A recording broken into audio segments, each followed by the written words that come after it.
मैं विजन और मेरे चैनल ब्लॉग 24 में आप सभी को स्वागत करता हूँ। आज हम मोस्ट इम्पोर्टेंट टॉपिक हम डिस्कस करेंगे, जो आधुनिक भारतीयों में कौन कौन सी ऐसी घटना संघटित हुई थी जो कि मोस्ट इम्पोर्टेंट है। मैं आधुनिक युग में काफ़ी सारे टॉपिक है, लेकिन ये गांधी युग जो है 1990 से लेके 1947 तक, ये सारे गांधी से रिलेटिव जितने भी टॉपिक है, जितने भी मोस्ट इम्पोर्टेंट क्वेश्चन है, सब कुछ मैं इस वीडियो के ज़रिए आपके पास डिस्कस करूँगा। आज हम बात करेंगे गांधी युग के बारे में। जितने भी क्वेश्चन हम डिस्कस करेंगे सब गांधी जी के बारे में और गांधी जी से रिलेटिव। और आपको पता है जितने भी क्वेश्चन आते हैं, हर एक क्वेश्चन गांधी जी से रिलेटिव क्वेश्चन ही आते हैं। तो हम सबसे फर्स्ट हम देखेंगे कि महात्मा गांधी का जन्म कब हुए थे। तो हम कहानी जैसे हम पढ़ेंगे, जो आपको ज़्यादा याद रहेंगे, ठीक ना। हम ऐसे बात करेंगे। अगर हम यहाँ पे देखेंगे, गांधी जी का जन्म हुआ था 2 अक्टूबर 1869 में को गुजरात प्रांत के पोरबंदर नामक स्थान पर हुआ था। तो हमें ये भी याद रखनी है कि गांधी जी का जन्म कब हुआ था, 2 अक्टूबर 1869 में। आपको मैं टॉपिक भी बता के जाऊंगा, साथ में जो इम्पोर्टेंट है वो भी हमको बताते जाऊंगा। इनका वास्तविक नाम था मोहनदास। तो आपको याद भी रखना है कि मोहनदास किसको जाने जाती है, वो भी आपको याद रखना। इनके पिता का नाम था करमचंद गांधी तथा माता का नाम था पुतलीबाई। 13 वर्ष की आयु में इनका विवाह कस्तूरबा के साथ हुआ था। अब यह बात आती है कि उनके किसके साथ विवाह हुई थी, यानी कि गांधी जी की पत्नी के नाम क्या है, कस्तूरबा। ये आपको याद रखना है। 1888 में कानून की शिक्षा प्राप्त करने के लिए वो इंग्लैंड गए थे।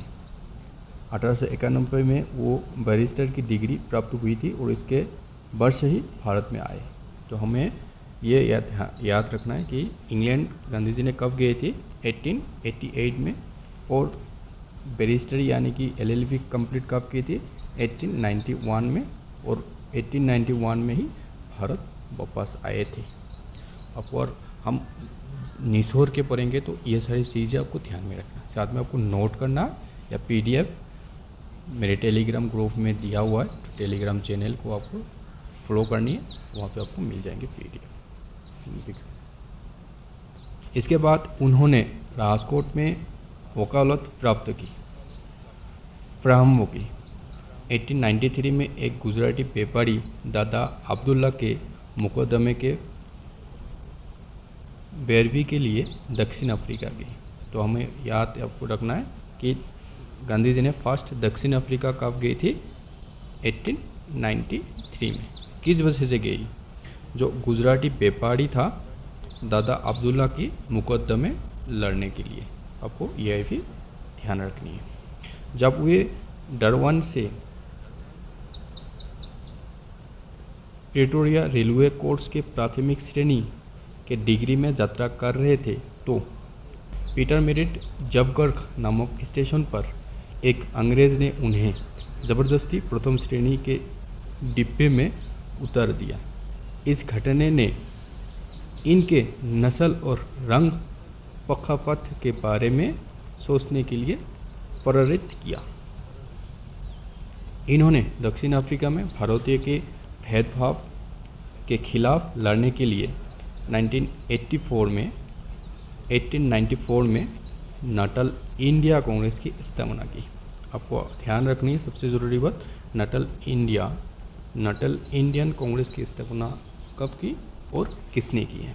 तो नटल इंडियन कांग्रेस की स्थापना 1894 में किया था, और किसने किया था, हमारा गांधी जी ने किया था।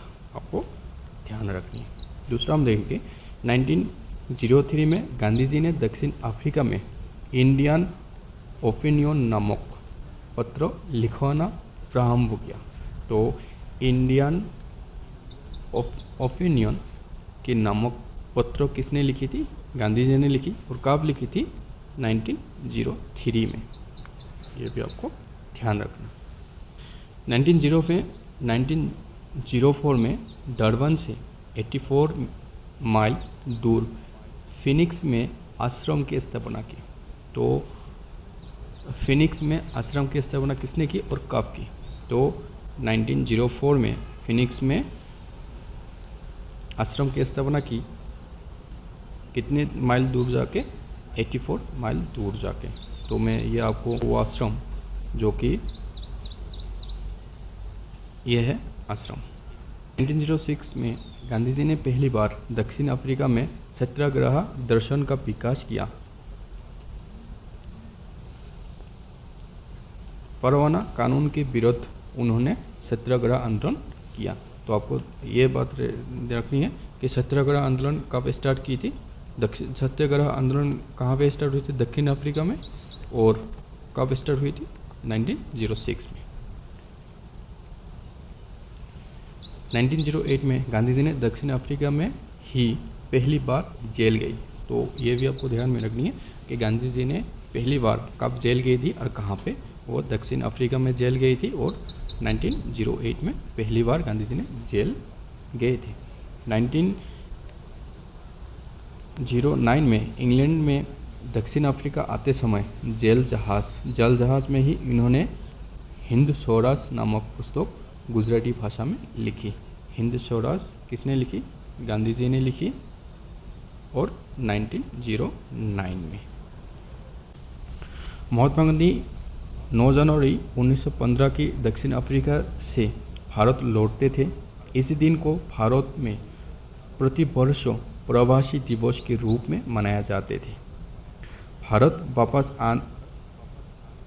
आने के क्रम में इन्होंने भारत की पृष्ठभूमि और राजनीतिक स्थिति को समझने के प्रयास किया और इस क्रम में वो गोपाल कृष्ण गोखले से काफ़ी प्रभावित हुई और इनके अपना गुरु मान लिया था। तो आपसे सबसे ज़रूरी बात यहाँ पे रखनी कि गांधी जी की राजनीतिक गुरु कौन थे? वो है गोपाल कृष्ण गोखले। ये मोस्ट इम्पोर्टेंट क्वेश्चन है। आपको ये टेक्निकल क्वेश्चन आपको पूछते हैं जिसने आपको नहीं पता। तो गांधी जी के राजनीतिक गुरु कौन थे? वो गोपाल कृष्ण गोखले। गांधी जी जब दक्षिण अफ्रीका से भारत वापस आए तो सबसे पहले उन्होंने गुजरात के अहमदाबाद में कजरवत आश्रम की स्थापित की। कजरव आश्रम की स्थापित की। 2 साल के बाद आश्रम सपेट में आ गए और गांधी जी को अपने आश्रम को इस बार साबरमती नदी के किनारे स्थापित करना पड़ा। यह साबरमती आश्रम, साबरमती नदी के किनारे जो आश्रम स्थापित किए, यह है वो आश्रम। दक्षिण अफ्रीका से भारत वापस लौटे थे तब उस समय दुनिया में प्रथम विश्व युद्ध चल रहा था। तो गांधी जी जब प्रथम भारत में वापस आ रहे थे तो उस टाइम क्या हो रहा था? प्रथम विश्व युद्ध चल रहा था। गांधी जी ने अंग्रेज़ों को विश्व युद्ध की सहायता करने की नीति को बढ़ाया दिया था ताकि अंग्रेज़ भी भारतीयों की स्थिति और मांगों के ऊपर नरम व्यवहार करें। इस क्रम में गांधी जी ने भारतीयों को विश्व युद्ध में अंग्रेजी की मदद के लिए अंग्रेजी सेना में भर्ती होने का प्रोत्साहन किया था।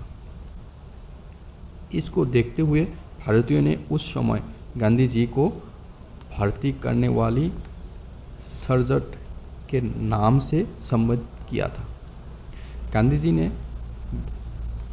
अंग्रेज़ों ने गांधी जी को इस बदले 1915 में कैसर ऑफ हिंद उपाधि दी थी। तो ज़रूरी बात यह है, कैसर ऑफ हिंद किसको उपाधि दी थी? गांधी जी को। और कब दी थी? 1915 में। आपको ये ध्यान रखना। अब हम बात करेंगे गांधी जी द्वारा किए गए भारत के आंदोलन। तो फर्स्ट हम देखेंगे वो है चंपारण आंदोलन, जो मोस्ट इम्पोर्टेंट है। तो चंपारण आंदोलन कब संगठित हुई थी? 1917 में। आपको ध्यान रखनी और नोट भी करना है। 1917 में चंपारण बिहार के एक स्थानीय नेता जिनका चंपारण बिहार की स्थिति के बारे में बताया और वहाँ की 3 कटिया प्रणाली के बारे में भी गांधी जी को जानकारी थी और गांधी जी ने चंपारण चलने को कहा। 9वीं शताब्दी के प्रारंभ में अंग्रेज बागान मालिकों ने किसान से ये करार करा दिया था कि वो अपनी भूमि के 3/20 में हिस्से पर नील की खेती करें। यानी कि 20 में से 3 खेती में वो नील की खेती करें। अवश्य करेंगे। इसको 3 कठिया प्रणाली कहा जाते हैं। इसी प्रणाली को 3 कठिया प्रणाली भी कहे जाते थे।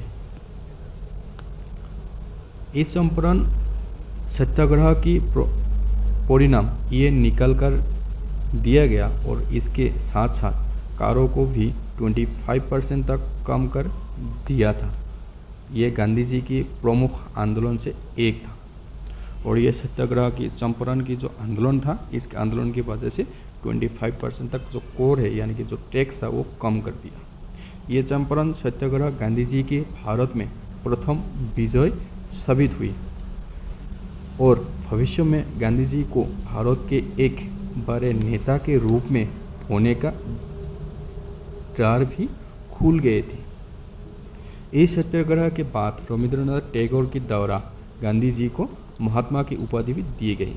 तो हमें ध्यान रखनी है कि महात्मा की किसको उपाधि दी गई और किसके द्वारा। महात्मा गांधी को उपाधि दी गई, लेकिन रविंद्रनाथ टैगोर के द्वारा गांधी जी को महात्मा की उपाधि दी गई।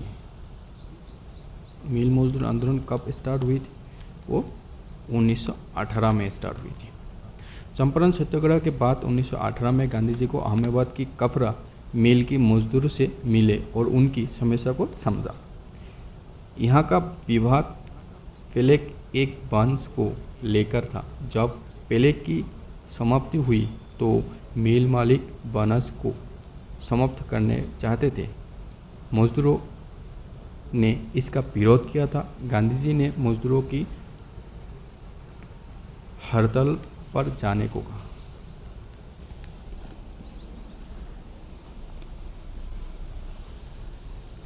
और यहाँ घोषणा की है कि उन्हें 35% बोनस मिलना चाहिए, क्योंकि प्रथम विश्व युद्ध के कारण महंगाई काफ़ी बढ़ चुकी थी। गांधी जी ने अनशन पर बैठ गई। तब मिल मालिकों ने यह मामला न्यायाधिकरण को सौंपने की फैसला किया। न्यायाधिकरण ने 35% बोनस देने का फैसला सुनाया और गांधी जी का ये सत्याग्रह भी सफल हुआ था। तो इसके बाद हम देखेंगे जो है हमारा खेरा आंदोलन। खेरा आंदोलन कब हुई थी? 1918 में भी हुई थी। इसके बारे में हम देखेंगे, जिसमें गांधी जी का बहुत रोल था। इसके बाद उसी वर्ष 1918 में गांधी जी ने खेरा गुजरात में, यहाँ पर किसानों की फसलें नष्ट हो जाने के बाद भी उन्हें करों की वसूली की जा रही थी।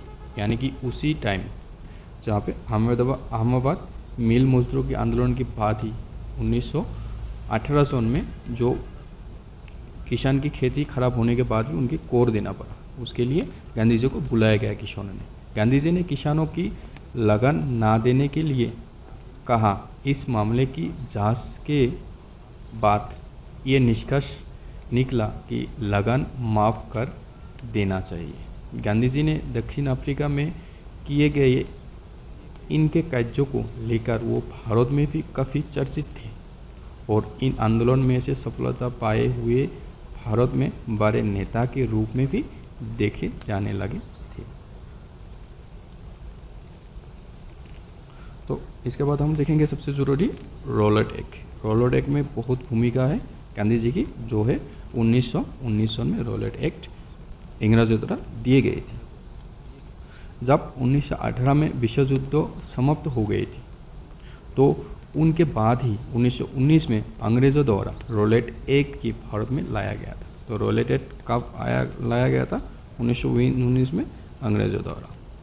परंतु उस एक्ट में भारतीयों के लिए कोई अच्छी बात नहीं थी, जैसा गांधी जी को और भारत के लोग सोच रहे थे ऐसे, क्योंकि ऐसे हमने ऊपर चर्चा की थी। गांधी जी भारतीयों के विश्व युद्धों के अंग्रेज़ों की मदद के लिए अंग्रेज़ी सेना में भर्ती होने का प्रोत्साहन दे रहे थे, ताकि विश्व युद्धों के बाद अंग्रेज़ भारत के लिए कुछ अच्छे कदम उठाएंगे। तो आपको ये पता चल गया कि गांधी जी ने अंग्रेज़ी की विश्व युद्ध में अंग्रेज़ी के साथ इसलिए दी थी ताकि अंग्रेज़ भारत के लिए कुछ अच्छा कदम सोचे। तो ये रॉलेट एक्ट जो है, रॉलेट एक्ट का मकसद था कि बिना अपील, बिना वकील और बिना दलील का कानून, यानी कि यहाँ पे कोई सच नहीं है, जो अंग्रेज चाहेंगे वही होगा। ये मान्यता दी है कि बिना अपील आप अपील नहीं कर सकते, बिना वकील आप कोई आपके लिए आपके मुकदमा उठा नहीं सकते, और बिना दलील की जिसकी कोई लिखित नहीं है। जलियांवाला बाग के हत्याकांड, जलियांवाला बाग के हत्याकांड हम देखेंगे तो उसी टाइम जलियांवाला बाग के हत्याकांड हम देखेंगे 1919 में हुई थी। आपको दो चीज़ ध्यान रखनी है, 1919 में रॉलेट एक्ट भी लाया था अंग्रेजी ने, और 1919 में जलियांवाला बाग की हत्याकांड भी हुई थी। हम देखेंगे यहाँ पे पंजाब के दो लोकप्रिय नेता डॉक्टर सत्यपाल और डॉक्टर फैजुद्दीन खिजलू, ये आपको दोनों चीज़ भी याद रखना है। डॉक्टर सत्यपाल और डॉक्टर फैजुद्दीन खिजलू की गिरफ्तारी के बाद जनता का आक्रोश तेज हो गई और कोई जगह हिंसा हुई। आपको यहाँ पे ये बताया गया कि पंजाब के दो लोकप्रिय नेता था जिसका नाम था सत्यपाल और फैजुद्दीन खिजलू, ये दोनों को गिरफ्तार करने के बाद अमृतसर शहर में 13 अप्रैल 1919 को शाम के 5 बजे जलियान बाग में विशाल शोभा में रॉलेट एक्ट, डॉक्टर सत्यपाल आदि के बारे में भाषण चल रही थी। ये आपको समझ में आ गई, लेकिन आपको डेट याद रखना कि 13 अप्रैल 1919 में सैन्य अधिकारी ब्रिगेडियर जनरल रोगिनल डायर ने फौज द्वारा फिर बार गोली चलाने का आदेश दी। तो उसी भीड़ में जहाँ पे हजारों संख्या में जनसंख्या थे, उसी भीड़ में जो जनरल डायर था उन्होंने गोली चलाने के आदेश दिए। घटनाकांड में लगभग 1500 लोग मारे गए। तो इसमें कितने लोग मारे गए? 1500 लोग मारे गए। वैसे सरकारी आंकड़ों के अनुसार मारे गए जनसंख्या का 379 थे और घरेलू की संख्या 1200 बताई गई है। तो आपको जो मारे गए जनसंख्या है वो 1500, लेकिन जो सरकारी बेसरकारी की जो आंकड़े है उनके हिसाब से 397 लोग मारे गए थे।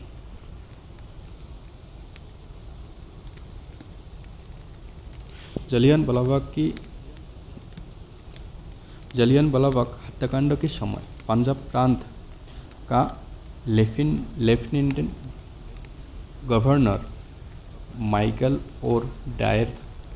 तो जलियांवाला बाग के हत्याकांड में पंजाब प्रांत के लेफ्टिनेंट गवर्नर थे माइकल और डायर, जिसका हत्या 1940 में उधम सिंह ने लंदन में कर दिए थे। तो आपको मैं बता देता हूँ, इस जलियांवाला बाग की जो हत्याकांड थी, वो हत्याकांड में जो जनरल डायर थे उन्होंने जो लोगों को मारे गए थे वहाँ पे बिना कसूर के, जो उस टाइम की जॉर्ज तो था वो था Michael Dyer, lieutenant colonel Michael Dyer. उन्होंने ये किया कि उनको जो डायर थे उनको प्रमोशन किया और लंदन भेज दिया, लेकिन उसी को उधम सिंह ने लंदन जाके उसको फिर मार दिया 1940 में। ये भी क्वेश्चन आ सकता है, लेकिन इसके ऊपर भी एक फ़िल्म बना है, वो फिल्म अभी तक नहीं देखी तो ज़रूर देख लेना, इसके ऊपर भी एक फिल्म बना हुआ है। जलियांवाला बाग नर के समय भारत का वाइसरॉय लॉर्ड चेम्सफोर्ड 1916-1921 तक था। तो जलियांवाला बाग के हत्याकांड में आपको यह देखना कि भारत का वाइसरॉय कौन था। भारत का वाइसरॉय था लॉर्ड चेम्सफोर्ड। कितने दिन तक था? 1916 से 1921 तक था। तो ब्रिटिश सरकार ने जलियांवाला बाग के हत्याकांड की जांच हेतु हंटर कमेटी 1919 को अध्यक्ष का स्थापना किया। अध्यक्ष जी हंटर स्थापना किया, यानी कि 1919 में ब्रिटिश सरकार द्वारा जलियांवाला बाग के हत्याकांड की चार्ज दी गई है। तो उसके बाद हम देखेंगे खिलाफत आंदोलन, ये खिलाफत आंदोलन भी मोस्ट इम्पोर्टेंट है। खिलाफत आंदोलन ये भी मोस्ट इम्पोर्टेंट है। खिलाफत आंदोलन आपको 1919 से 1922 तक आपको देखने के लिए मिल जाएंगे। उस समय तुर्की की खिलाफा को सारे विश्व में मुस्लिम का धार्मिक गुरु माने जाते थे। खिलाफत आंदोलन के समय तुर्की की खलीफा को सारे विश्व में मुस्लिम का धार्मिक गुरु माने जाते हैं और उनके ऊपर अंग्रेज़ों द्वारा बुरा व्यवहार किया जा रहा था और अंग्रेज़ी के उनके साथ इस बुरे व्यवहार को लेकर भारत में मुस्लिमा ने अंग्रेज़ों के विरुद्ध खिलाफत आंदोलन की शुरुआत की। तो आपको ये भी ध्यान रखना कि खिलाफत आंदोलन किस वजह से शुरुआत हुई थी। तो तुर्की के खलीफा जो मुसलमानों ने उनको अपने धार्मिक गुरु मान रहे थे और अंग्रेज़ों द्वारा उस खलीफा को बहुत बुरा सलूक किए गए थे, जिसके वजह से इस बुरे सलूकों की वजह से जो मुस्लिम लोग थे सभी इकट्ठा होकर अंग्रेज़ों के विरुद्ध खिलाफत आंदोलन शुरुआत की या घोषणा कर दी। गांधी जी ने भी इस आंदोलन की सहयोग किया था, क्योंकि ये मुस्लिम को भी भारत को अंग्रेज़ों के विरुद्ध राष्ट्रीय आंदोलन की जोड़ना चाहता। लेकिन यह चीज़ ध्यान रखना है कि गांधी जी में कितना दिमाग लगा है कि अगर हम ही लड़ते जाएंगे तो ये जो आंदोलन है और डिवाइड हो जाएंगे। इसकी वजह से वहाँ पे उस खिलाफत आंदोलन के साथ भी गांधी जी सहयोग की, ताकि जो मुसलमान लोग हैं उनकी भी राष्ट्र विरोध अंग्रेज़ी की विरोध में आ जाए। और प्रारंभ में इस आंदोलन नेतृत्व अली बदखो, शौकत अली एंड मोहम्मद अली द्वारा किया जा रहा था, परंतु बाद में इस खिलाफत आंदोलन का नेतृत्व गांधी जी को दी गई थी। तो फर्स्ट में खिलाफत आंदोलन की नेतृत्व किसने की थी? वो है शौकत अली और मोहम्मद अली ने की थी। लेकिन बाद में ये आंदोलन की जो चार्ज थे वो महात्मा गांधी जी को दिए गए थे। इसके बाद आते हैं हमारा असहयोग आंदोलन। इसके बाद आते हैं हमारा असहयोग आंदोलन। असहयोग आंदोलन कब स्टार्ट हुई थी? वो होता 1920 में। इन सब घटनाओं को देखते हुए गांधी जी द्वारा अगस्त 1920 में असहयोग आंदोलन की शुरुआत करी गई थी और ये गांधी जी का भारत में प्रथम सबसे बड़ा आंदोलन थी। तो गांधी जी का सबसे बड़ा प्रथम भारत का आंदोलन कौन सी थी? असहयोग आंदोलन। वो है 1920 सन में स्टार्ट हुई थी। यह आंदोलन अहिंसक होना था, जिसमें भारतीयों को अपने खिताबों का त्याग करना था, सरकारी शिक्षण स्थान संस्थापन, सरकारी सेवा, विदेशी सम्मान और चुनावों की द्वारा बहिष्कार करना था, अंत को करों का भुगतान करने की इनकार करना था। तो जो असहयोग आंदोलन था, वो असहयोग आंदोलन की मेन टॉपिक क्या था कि सरकारी शिक्षा संस्थापनों को, सरकारी सेवा को बहिष्कार करना है, विदेशी जो सम्मान मिला था वो भी बहिष्कार करना है, चुनाव का बहिष्कार करना है और कोर जो था कोर भी ना देने की यहाँ पे जिक्र की। तो ये था असहयोग आंदोलन का मेन टॉपिक। इन सब घटनाओं को देखते हुए गांधी जी द्वारा 2020 में असहयोग आंदोलन की शुरुआत कर दी गई थी। इस गांधी जी का भारत में प्रथम सबसे बड़ा आंदोलन था। गांधी जी ने अपनी कैसर-ए-हिंद की उपाधि त्याग दी थी। तो गांधी जी ने कैसर-ए-हिंद का उपाधि कब त्याग दी थी? वो असहयोग आंदोलन में त्याग दी थी। तो आपको ये भी ध्यान रखना।